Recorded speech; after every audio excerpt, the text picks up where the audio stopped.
ښار تحصیل د دې ټولو نه زیات ګرم دی. دلته د وفاقي وزیر دفاع پرویز خان د هغې مشر زوی اسحاق خټک هغه ولاړ دی او د هغه خپلې جلسې کارنر میټینګ ملاقاتونه دا جاری دي. اسماعیل خټک پیرپای کې خپل مهم چلولی دی. ډاکټر عمران خټک هغه معراجي او دغه خوش علاقې دغه علاقو کې جلسه کړې ده، کارنر میټینګ شوي دي، په حجرو باندې ګرځېدلی دی. د کور نه 4-5 کسان کمپین هم چلی او مشر ورته په پیرپای کې نامانګړ کې ناست دی. تفهیم بھائی څنګه چې تاسو وویل خپل نو دا چې موږ کم دغه پیش کوو نو دا موږ ته دغه سیاسي جماعتونو دی موږ ته خپل فوټې راستوي، شمولیت او پروګرامونه دی راستوي، ویډیوګانې راستوي، دی موږ ته خپل فوټوان راستوي. هماغه اکټیویټیز ته موږ خپل هم ځو مختلف سیاسي جماعتونو نه یې مشاهدې په رڼا کې موږ تاسو د هر څه تاسو موږ خبره کوو. بل تفهیم دا وو چې د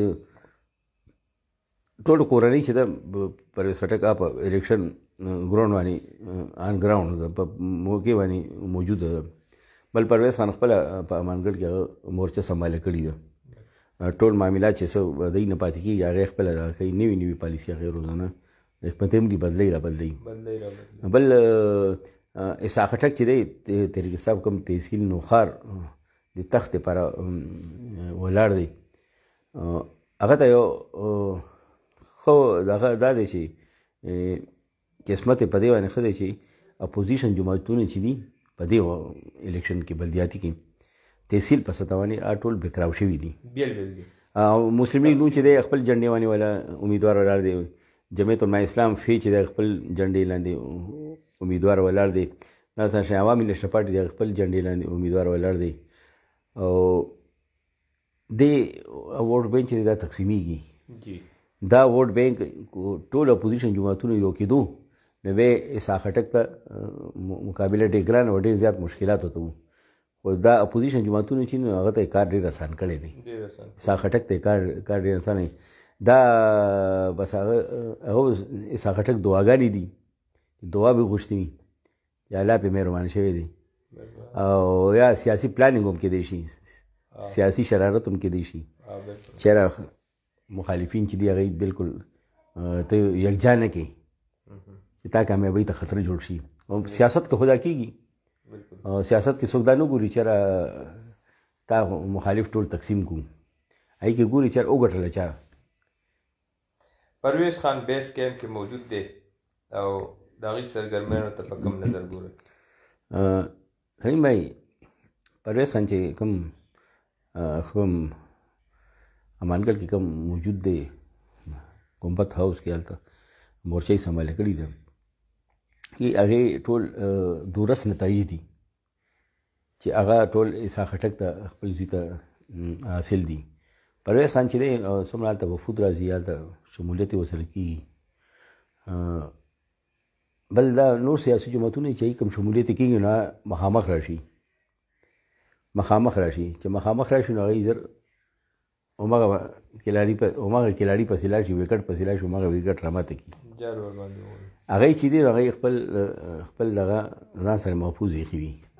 بل هغې دا ګڼي چې امانت دی، بس امانت چاته مخامخ نه ښیي او هغې ټول دغه ځان سره میلاو کړي وي. شمولیت هم ځان سره وکړي، چاته مخامخ نه ښیي.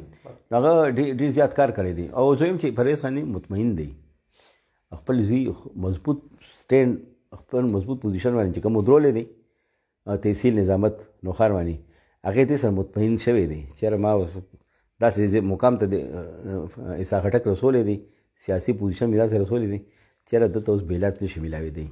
هغې خپل یا سره حالانکه اپوزیشن جماعت کوم نور جماعتونه چې ولاړ دي امیدوار هغې خو کوشش کوي دا نه وي چې مونږ بیلو، هغې هم دا وي چېرې مونږ ګټو. خو حکمت هم دي چې دا د پرویز خان په دې کامیاب ځکه نه چې وکټ ته نه دی لاړ، یو نه وړه وکټ ته لاړ نه دی، غټه وکټه لاړه ده.